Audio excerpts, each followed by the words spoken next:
campers! Welcome to the world according to Yoni. In case it slipped your attention or you're new to the show, I'm Yoni Martin, and I will be your host on this journey through the abyss that is the current United States of America. I don't know where to begin this week. I mean, there's so much. There's so much, but I promised myself that I was not going to go as long as I did last week because I know people's attention spans are short. So I don't want anybody to, worry that they're going to miss something. So I'm going to try and do this one in a shorter period of time. Now, remember, all the usual stuff applies. If you're watching the show on my YouTube channel, please like it and subscribe. I have been at the same number of subscribers for quite a while now, and I know that I have more people than that watching, but hey, what the hell. Also, we have our World According to Yoni pages on Facebook, Instagram, and Twitter. So go follow us there, like us, do all the usual stuff that people ask you to do. And that's about it. Now I'm going to get into this because there is so much. But if Rachel Maddow can get through all the stories she gets through in less than an hour, I should be able to do the same, right? Let's hope so. Anyway, as I mentioned in last week's broadcast, for all the arrogance about what a great nation we are, the United States is as flawed as any other country on this planet. I'm sorry, but based on American history, including the current bullshit over critical race theory, critical race theory, yet another Rithugla QAnon talking point. Only this one broken down simply means we don't believe in teaching kids the truth about the country. All too many Americans can't handle the truth. I'm sorry, I apologize. I was trying to do Jack Nicholson, but I am really bad at that. So it's the line that counts, right? The line. I mean, if you think it's right to teach kids about the genocide white settlers inflicted on the indigenous peoples of this land, not to mention, but I will, the broken treaties and mistreatment that continues to this day. If you want to talk about slavery, lynchings, the KKK, and police around the country deciding it's open season on people of color, the fascist and racist folk of this nation see teaching those things as hateful, nasty, unpatriotic. So, naturally, it becomes another Rithugla QAnon talking point. And let's face it, I mean, come on. No one does faux outrage better than the right, who are usually wrong. Anyway, what these contemptuous bastards are calling, quote, hate for the United States is nothing of the sort. I mean, it kind of reminds me of back in the late 60s, early 70s, when we were protesting the Vietnam War. There would be people standing, not too far from us, throwing things and screaming, America, love it or leave it. Yeah, those were the good old days. Now, protesting the wrongs that our country perpetrates, or being able to see that our country is not living up to its own standards, it's completely American. Protest is an American right. It's an American duty when things are not as they should be. But what these people are reacting so negatively to is simply the unvarnished truth about this country. I'm sorry. American history is not always as wonderful as they'd like us to believe it is. I mean, come on. We are far from a perfect country, let alone the best country in the world, as we've been told and programmed to believe since we started kindergarten. We have and continue to be dreadful, nasty, despicable, and all too often unbelievably hypocritical. Which naturally brings me to the nasty, despicable, and psychotic Rethugler QAnon representative Paul Gosar. Now, on Wednesday of this week, Newsweek reported that Gosar, who only an hour or so earlier had been censured by Congress and removed from all his committee assignments, retweeted an account promoting his own anime video depicting himself murdering Representative Alexandria Ocasio-Cortez, which is the very reason the stupid son of a bitch had been censured in the first place. Previously, under intense pressure, Gosar had deleted the controversial video, which shows him slaughtering Ocasio-Cortez before turning the blade towards President Biden. In his self-righteous psychosis, Gosar refused to apologize, explaining he had, quote, self-censored due to a sense of compassion for those who generally felt offense. I mean, if you're a human being and didn't feel offense at that, there's something seriously wrong with you. Anyway, Gosar's position appeared to have changed quickly after the House censured him. It was on party lines, so I guess he figured he could do it. But Gosar retweeted conservative podcaster Elijah Schaefer's tweet of the video within an hour of the House vote.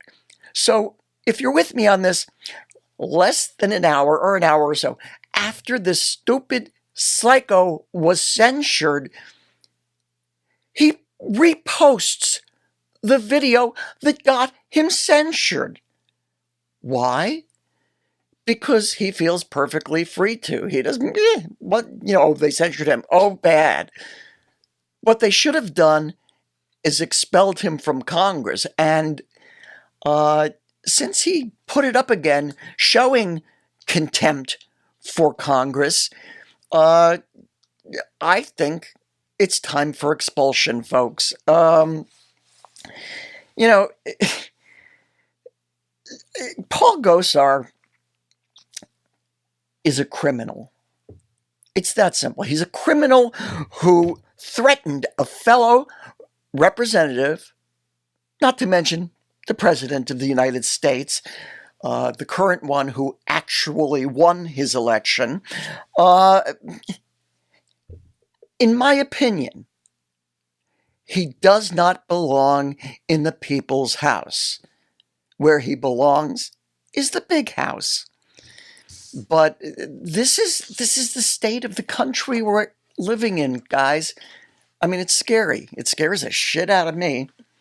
Now, on fun news, Jacob Chansley, known by all those who love him as the QAnon shaman, who was one of the people who invaded the Capitol on January 6th, was sentenced to 41 months in prison for his role in the January 6th attack on the Capitol. Chansley became the public face of the riot. It's not a riot. It was terrorism. For God's sake, it was terrorism. Let's call things what they really are, can we? Anyway, Chansley became the public face of the riot because, he was wearing those horns and that ridiculous outfit that kind of made him stand out and kind of said, hey, why don't you find me and arrest me? Because this is who I am and where I am. Anyway, His prison sentence is one of the longest among the approximately 675 riot prosecutions to date. 41 months. What is that, 3.5 years? Is it all? It's not even 4 years, okay? And I'm sorry, but this is insane. The man, like all these other people who got off with these incredibly light sentences, having absolutely nothing to do with the fact their skin is white, these sentences do not reflect a terrorist act.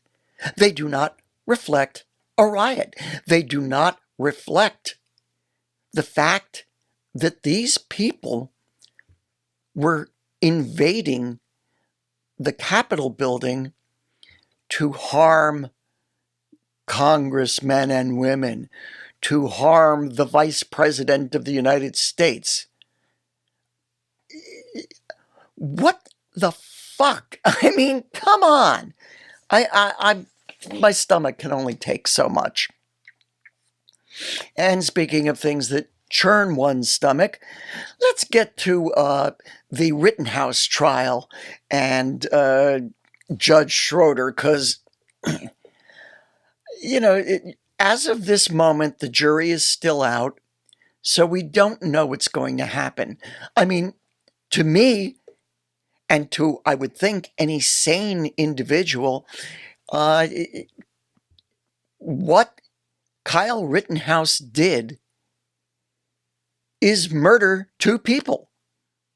And by the way, why is his mommy, who drove him across state lines into Wisconsin with a very visible AK-47 in his lap, why isn't mommy in jail?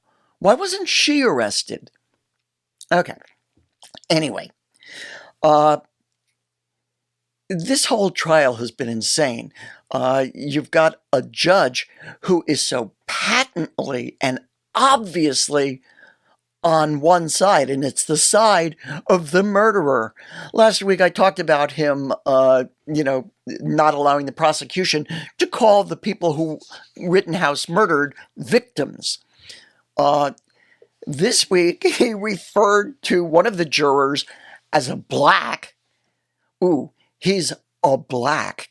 Isn't that nice? And during the trial, Schroeder's cell phone rang.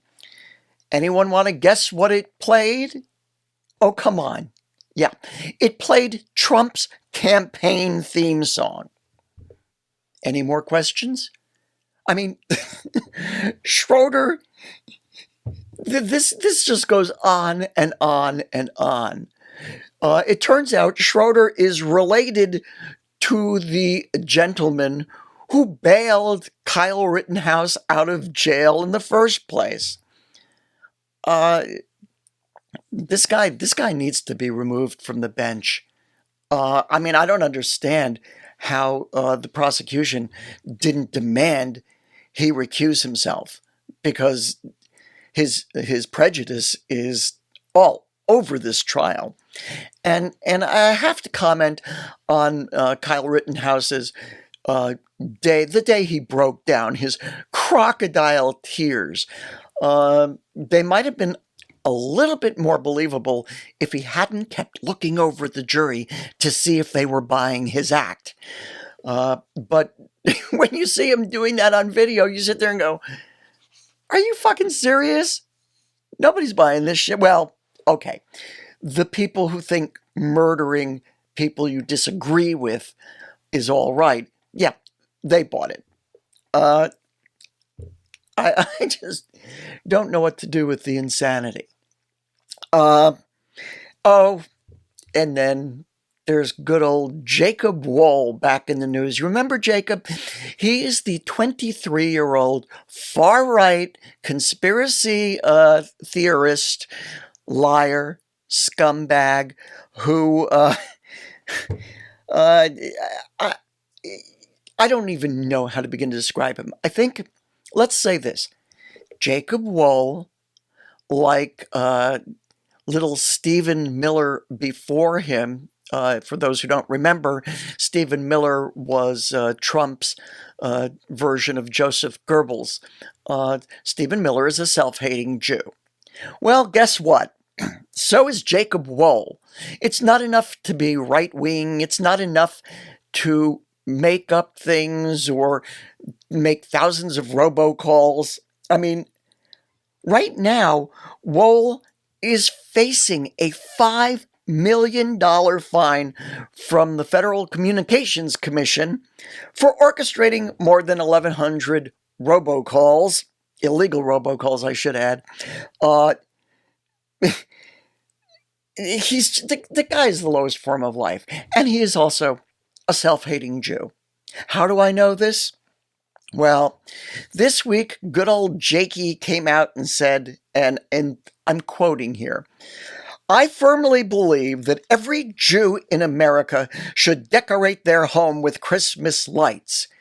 It's called assimilation.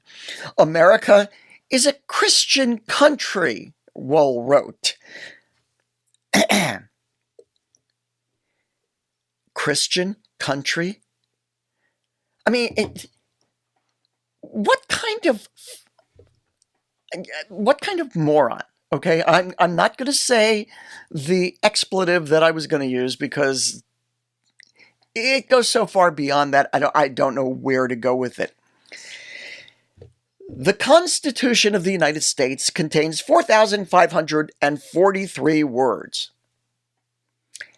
Out of those words, you want to guess which ones are not mentioned at all in the Constitution of the United States? God, Jesus, Christianity, or the Bible.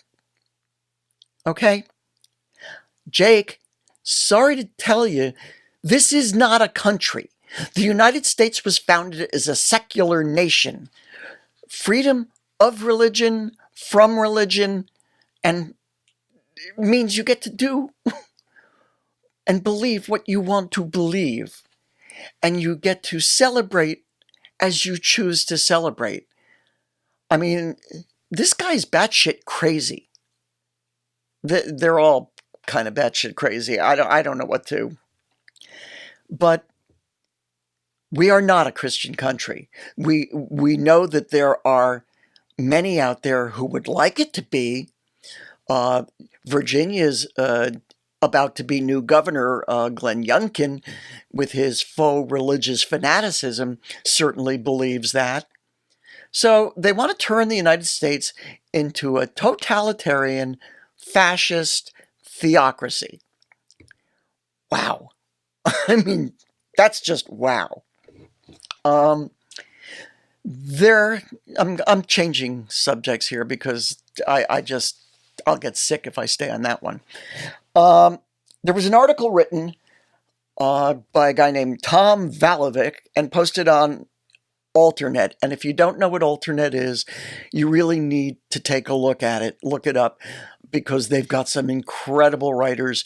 And they actually do something that, CNN, the major networks, all corporate-owned media have abdicated. They do journalism. Anyway, it had to do with Facebook changing their corporate name to Meta.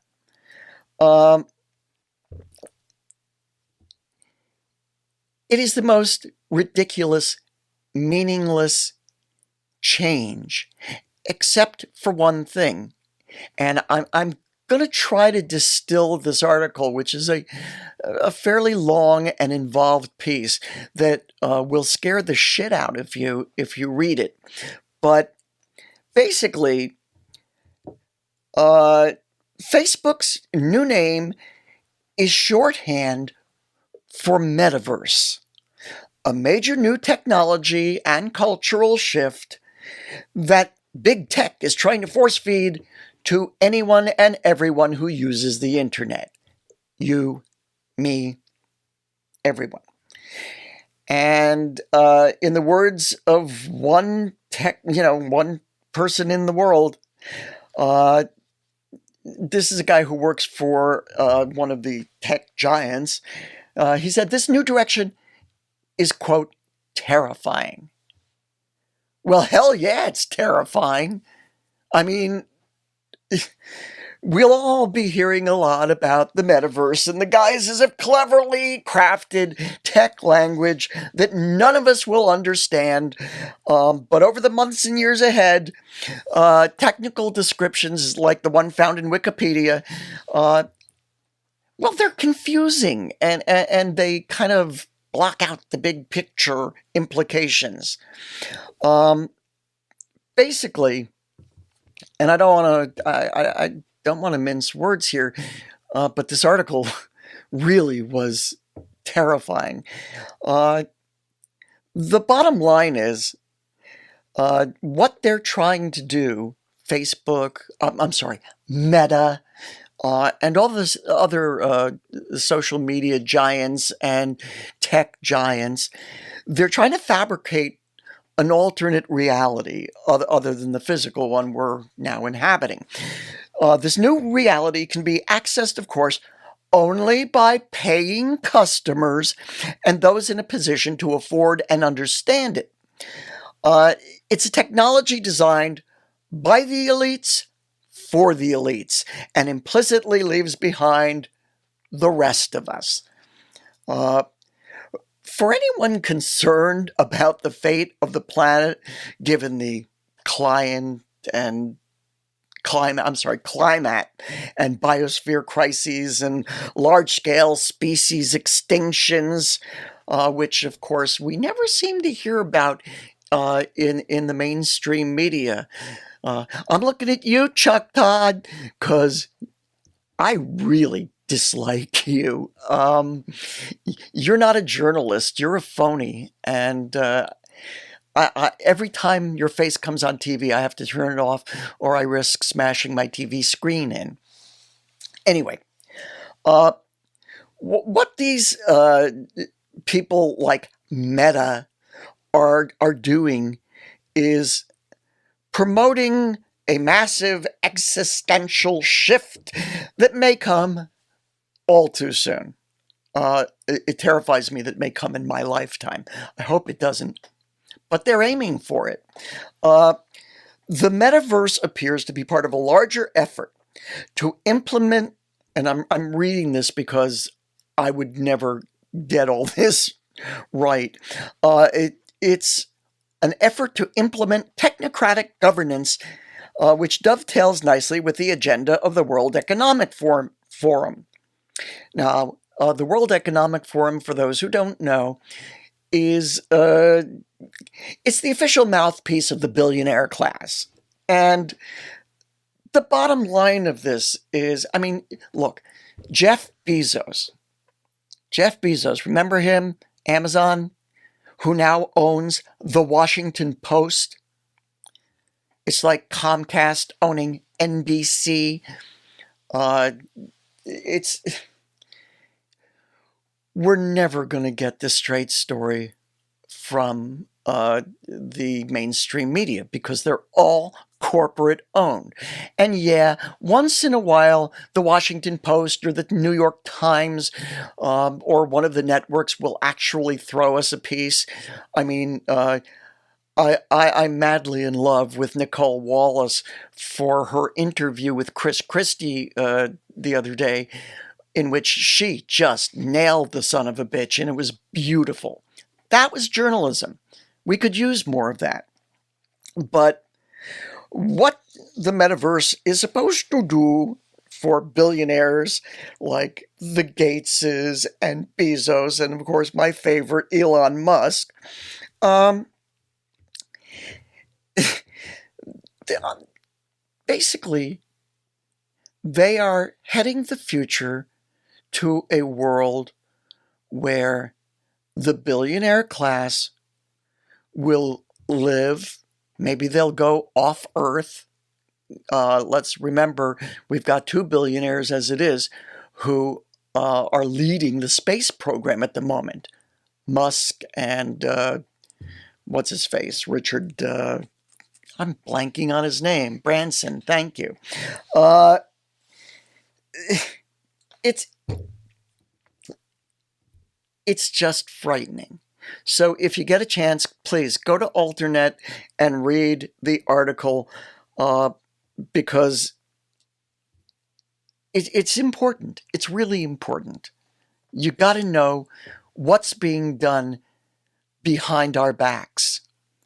And sometimes right in front of our faces, and we're still not getting it.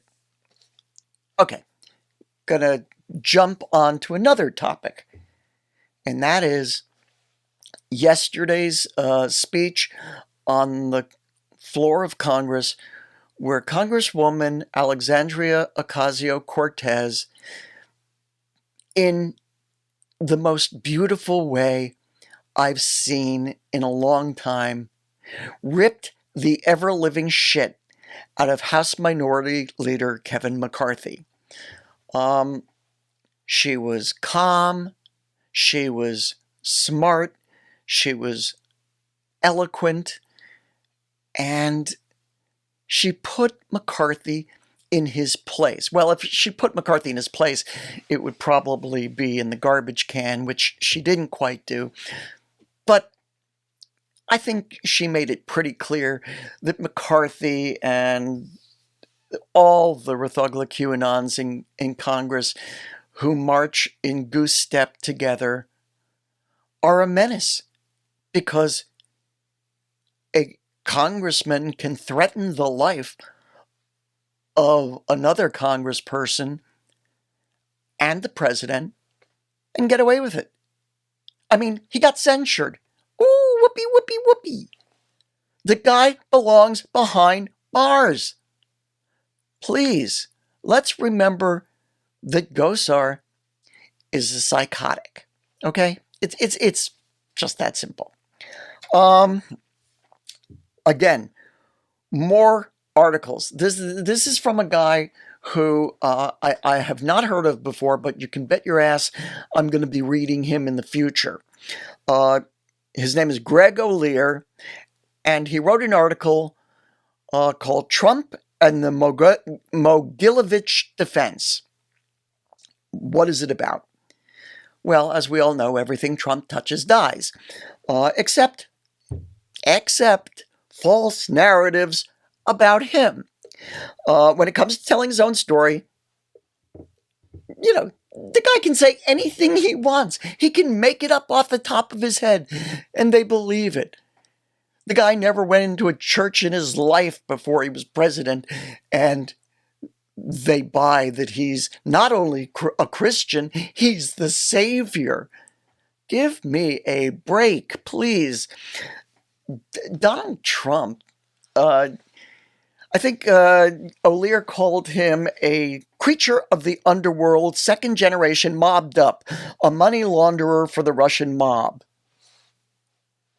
Oh yeah, that really says it all. I mean, the man is a racist. He is a serial rapist. And again, he's a criminal. I mean, during the 2016 campaign, which I will once again remind everyone, he lost the popular vote. He lost it in 2 elections. Only the Russians helped him out enough in 2016 to where he could win it. Or take it. I don't know. Anyway, this is a guy who worked hand in glove with Russian intelligence, who bowed and scraped to Putin and loved, oh my God, he was calling, what's his face, North Korea's leader, I'm blanking on his name, I'm sorry, but calling, first he's making fun of him, and then they're buddies. All of a sudden, they're buddies. Why? Because Twitler loves power mad, power hungry dictators. That's what he likes. That's what he wanted to be. He still wants to be.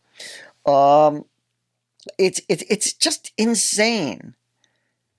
So if you get a chance, please read the article by Greg O'Lear, Trump and the Mogilevich Defense. It's another really worthwhile and really frightening article. Not as frightening as the other one, but still, it'll take you there. Oh, how could I let this day go without talking about my friend and yours, Steve Bannon? So, after all the crap, I mean, I talked about it last week, and we've all probably been talking about it for months, or certainly since Bannon, was cited for contempt of Congress. Well, they finally arrested him. They indicted and then arrested him. Not a real perp walk, although they did put him in handcuffs, which some people were beginning to react violently towards. How dare you arrest this criminal because he's white and right-wing? No. So everybody was waxing rhapsodic that Bannon was finally arrested. That'll show all those people. That'll show all the Trumpies who are going to be cited or have been cited for contempt of Congress. Maybe that'll scare them. Yeah, maybe it would have scared them a little bit more if Bannon had actually been imprisoned, even for a couple of days. They didn't even set bail for him. They just let him out. Not a penny did this son of a bitch pay. And we all know he was one of the key people in planning the terrorism of the Capitol on January 6th. And that's probably the nicest thing he's done. But yeah, arrest him, then let him go. He can't leave the country, I'm sorry. My ability to stomach this shit has gone from minuscule to negative numbers. I can't. I can't. And if any of you can, do me a favor. Tell me how you do it, because I don't get it. Honestly. I want to find the jokes in it. And maybe if I had other people doing the show with me and we were batting this shit back and forth, I could. But it's just me here. So I'm talking to you and I'm saying, we've got problem after problem after problem, and they're not being solved. And I'm sorry, Merrick Garland is not doing his job. He's not. I don't care about how long he's been in office. We should give him time. Bullshit. Just bullshit. I laid it out last week. I will add this little tidbit. Merrick Garland is a member of the Federalist Society. Not exactly a liberal organization.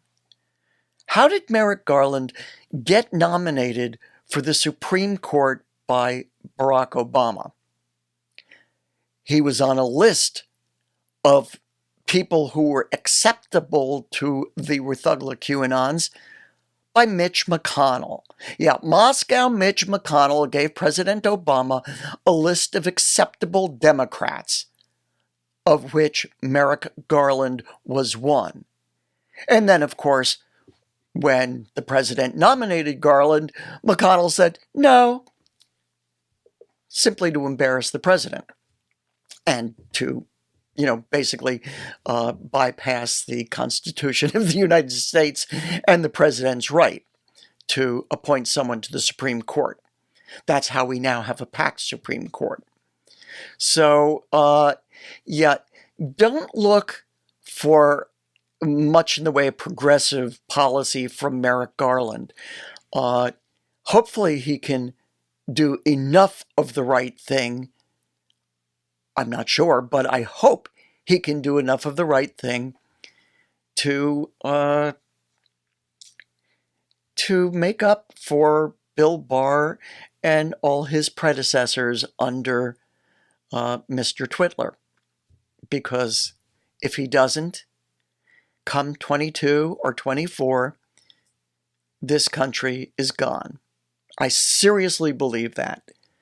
We have possibly next year, but certainly by 2024, if we haven't gotten our act together, this country, we're just handing the country over to the fascists and reliving and repeating history. We are now at about 1931 Germany. We're closing in on 1933.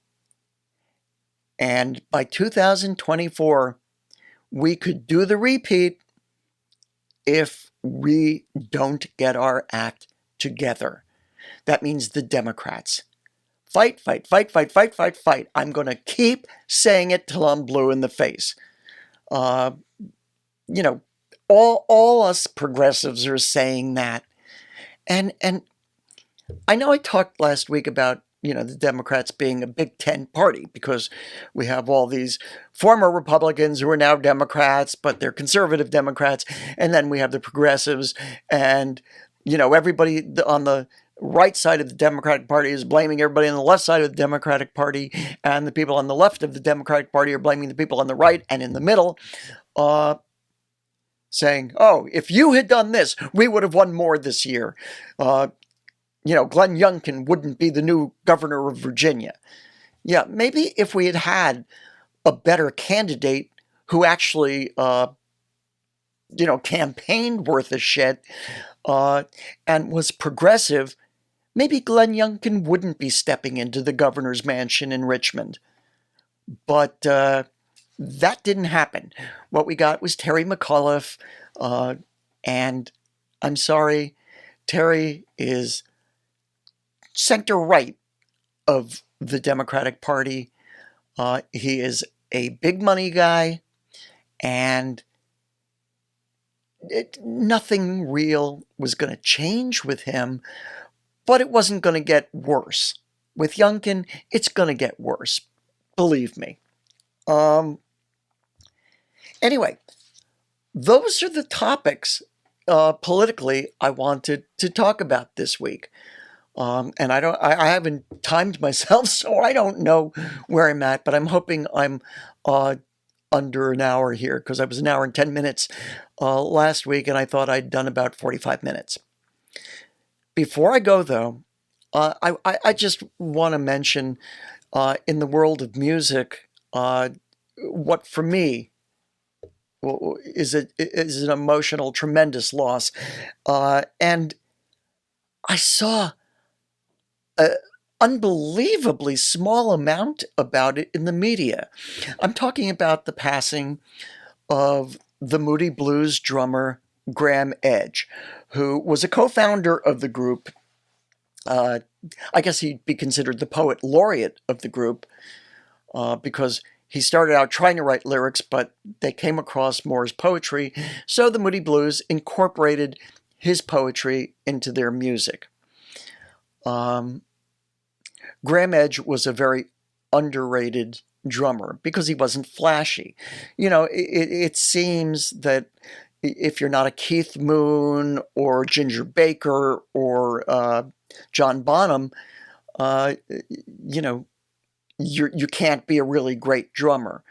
I think Graham Edge was more on the Ringo scale of drummers. He kept the beat. He had nice fills that went with the music. But more importantly, he was a really sweet guy. He was gentle-mannered. He was funny. And he loved playing. And cancer took him at the age of 80. Uh, it is a loss to the world of music. It is a loss, certainly, to the Moody Blues. And I'm the sadder for his loss. So I just want to say rest in peace, Mr. Edge, and thank you for the phenomenal music you've given us over the years. That's it. That's all I've got today. So when I'm done, I'll find out, how I did. Time wise, I mean. This is good. I'm still getting better, from the illness that kept me down for 5-6 weeks. But by the time I finished last week's show, I was ready to pass out. I'm slightly better than that today, so that's good. That's a good sign. By the way, oh look, flu shot. My booster. I am fully vaccinated in everything I need to be vaccinated in for the moment. I'm so happy. But I have a question. When uh, when we were first, the vaccines first came out, and people are going, "I'm Team Pfizer," and I'm Team Moderna. I don't remember anybody actually taking credit for being Team J&J, but Team Moderna and Team Pfizer were. Everybody was. Here's a question. I had the Moderna vaccine for my first two, and my booster was a Pfizer. Does that make me now a member of both teams? There's something to that, and I'm going to let you decide what to make of it. In the meantime, thank you for being with me today. Thank you for listening to me, or listening and watching.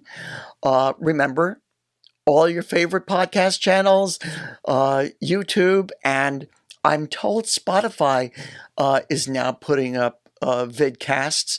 So I will try to get this video part of the show on Spotify as well.